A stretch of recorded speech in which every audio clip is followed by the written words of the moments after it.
Senhor Alisson, muito obrigado pela presença. Como a sua tribuna foi reservada com antecedência, para estes casos, o regimento interno reserva um tempo maior, um tempo de 10 minutos. Portanto, a partir de agora, o senhor terá a palavra para tratar do assunto que lhe traz aqui. Muito obrigado pela presença. Obrigado a você, Ronei. Boa noite a todos os presentes. Em nome do presidente da casa, eu gostaria de cumprimentar todos os vereadores e vereadoras daqui, em especial o Dr. Raul, que essa volta seja uma volta muito produtiva para a gente. Obrigado. Sentimos sua falta na cidade e espero que você esteja 100% pronto já para continuar o trabalho. Então, só para me apresentar, o Ronei já fez uma breve descrição. Meu nome é Alisson. Eu vim para Limeira em 2009 cursar gestão de políticas públicas aqui na Unicamp. Acabei ficando na cidade. Limeira me cativou e eu tenho um carinho muito grande por aqui. Não consigo me imaginar morando novamente na cidade de onde eu venho. E eu vim falar de um tema que ele já foi abordado aqui nas últimas semanas, que é o plebiscito pela Constituinte exclusiva da reforma política. Mas antes da gente entrar no assunto plebiscito, acho que a gente tem que retornar a junho de 2013, aquelas manifestações que tomaram conta do Brasil, que surgiu delas uma expressão que ficou muito característica e que a gente costuma usar no nosso dia a dia sem perceber a magnitude que tem, que é o não me representa. Quando a gente fala não me representa, a gente está deixando claro que aquilo, do jeito que está, não me agrada, que eu não me sinto contemplado pelas coisas da maneira que elas são. Então, é uma coisa com uma importância tão grande e que a gente muitas vezes não consegue perceber a dimensão daquilo, a dimensão desse não me representa. O que esse não me representa significava no contexto das manifestações de junho? Que aquele sistema político que nós temos hoje existente não nos representa. Ele não representa os anseios, as necessidades, as vontades da população como um todo. Ele não representa a massa da nossa população. Ele representa, sim, interesses muito específicos de grupos economicamente dominantes desde a formação do Brasil e que continuam se perpetuando no poder com um sistema criado por eles e feito para privilegiar eles. Então, quando a gente fala que esse sistema político não nos representa, a gente está deixando claro que nós não concordamos com a maneira como a política é feita nesse país. Por que eu digo isso? A gente pega junho de 2013, as pessoas foram na rua pedindo mais saúde, mais educação, mais transporte, enfim. Quem participou de alguma das manifestações, lembra que as pautas eram as mais diversas, mas todas elas confluíam para um tema, confluíam para o tema da política. Todas elas traziam essas demandas para os governantes e falavam assim, o que vocês vão fazer? A gente já não aguenta mais.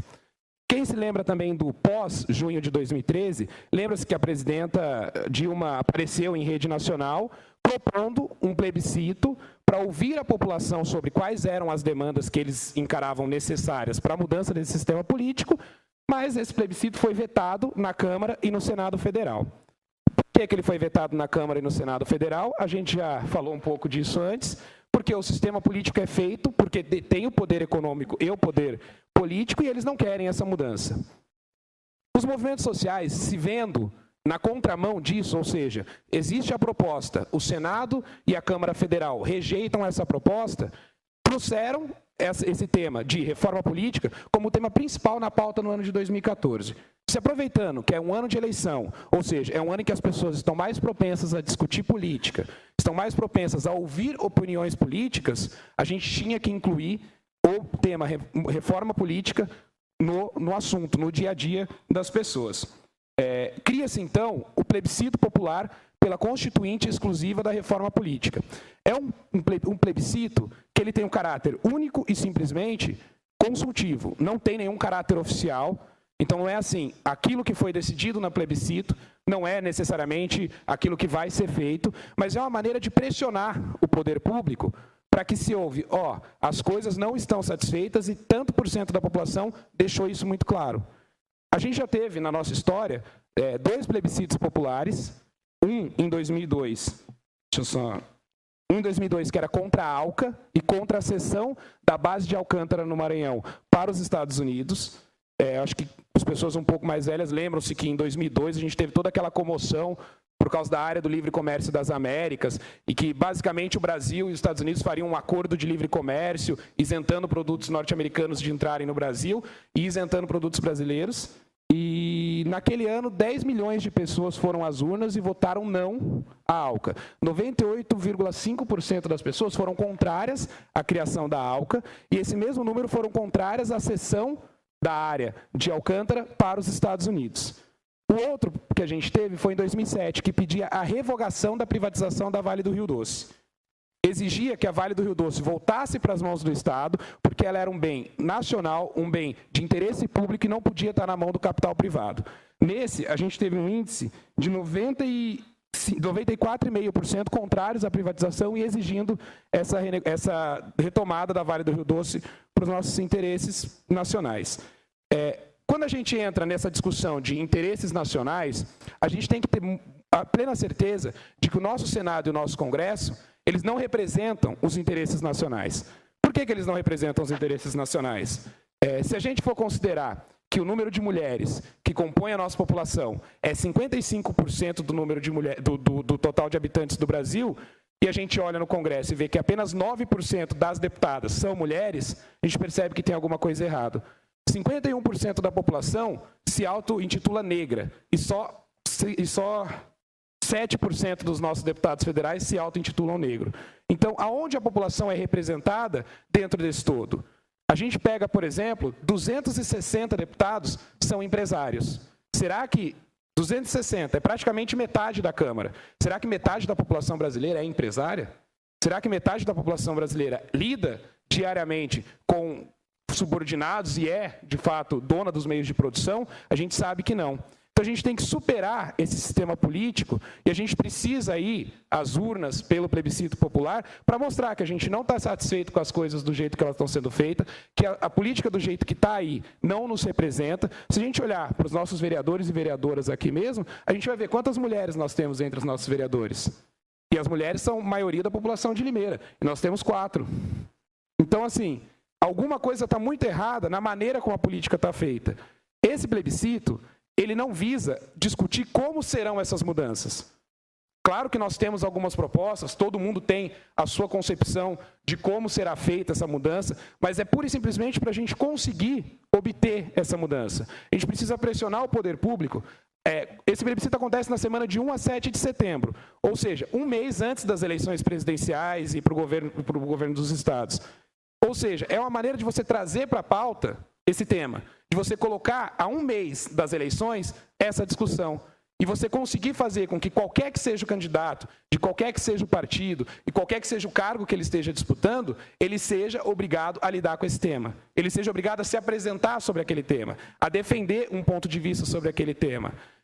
As eleições no Brasil, há muito tempo atrás, já viraram um balcão de negócios, né? O que a gente vê que são eleições cada vez mais caras. Quem aqui está disputando para deputado estadual ou federal sabe o quanto virou caro uma eleição. Acho que o Ronei, até pela proximidade que eu tenho com ele, pode me corrigir se eu estiver errado, mas é muito caro ser candidato a deputado. É extremamente caro. E por ser extremamente caro, a gente tem empresas que financiam a campanha. Mas elas financiam a campanha por quê? Porque elas são legais e acreditam na proposta dos candidatos ou porque elas querem depois poder cobrar a fatura?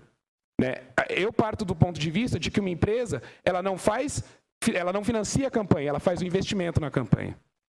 Ou seja, ela coloca o dinheiro dela para que ela possa receber de alguma outra maneira depois. Então, quando a gente fala tudo isso, a gente precisa mudar esse sistema.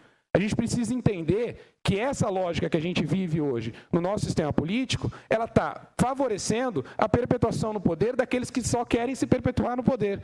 Ou seja, aqueles que não discutem políticas públicas para a maioria, aqueles que não estão preocupados em discutir políticas que interessam de fato a população, mas sim em garantir privilégios e tudo mais. Só uma coisa que eu queria deixar claro, esse plebiscito ele é diferente daquele outro do desarmamento que foi feito alguns anos atrás também. Aquele era um dispositivo legal, garantido na Constituição, e chamado pelo Congresso Federal, e o que fosse decidido naquele plebiscito seria considerado oficial. Então, vocês lembram que tinha o pessoal que era contra o desarmamento, a favor do desarmamento e tal. Aquele era um plebiscito oficial. Né? O que fosse decidido ali era decidido e pronto, ia para a lei. Esse não, esse tem um caráter pura e simplesmente de pressionar. É consultivo, mas tentando criar uma pressão às autoridades e ao poder público como um todo. Só para finalizar, de 1 a 7 de setembro a gente vai estar fazendo a coleta de votos desse plebiscito. Vão ser várias urnas espalhadas pela cidade. Então, a gente tem muitas igrejas que estão participando com a gente, sindicatos, entidades e diversos outros movimentos sociais que estão envolvidos. A gente pretende, até o final da próxima semana, ter a lista de lugares onde vai ter a urna aí. E esperamos contar com a participação de todo mundo aí, para a gente mostrar que, independente de como seja essa mudança, a gente exige que uma mudança seja feita, gente. Era isso. Obrigado, viu?